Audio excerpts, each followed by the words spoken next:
Tiangco, ang inyong kapusong totoo.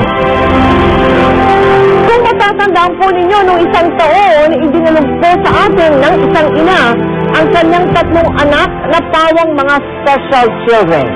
Kamustahin natin sila ngayon. Noong isang taon, nagsimula na ang therapy session ng 2 sa 3 magkakapatid. Ang panganay na si Biboy at ang bunsong si Cindy. Dahil hirap makaintindi at may pagkakataong nagiging bayolente ang pangalawang si Amy, hindi siya napasama sa na-therapy. Hindi madali ang pagtuturo sa magkakapatid dahil sa katagalan na hindi sila nabigyan ng professional at angkop na training para sa mga special children.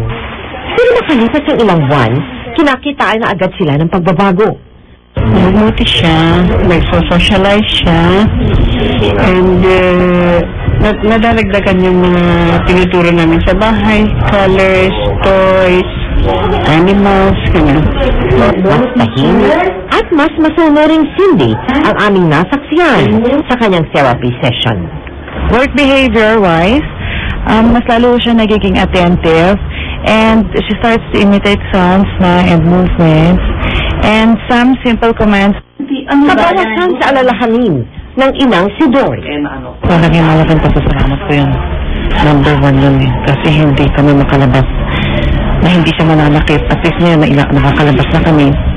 Mabuti na lang. At may pwedeng matakbuhan ang mga tulad nila na special institution. A Child's In Foundation is the first pediatric rehabilitative center in Baguio. So ang natutulungan niya, yung mga special children, mas maagang maagapan, mas maagang naturuan, mas maganda yung kinakalabasan. Kaya sa mga magulang po dyan na may mga anak na nasa parehong kondisyon ng mga anak ni Dory, sana po'y naliwanagan kayo, huwag pong mawalan ng pag-asa dahil maaari pang bumuti ang kanilang kalagayan.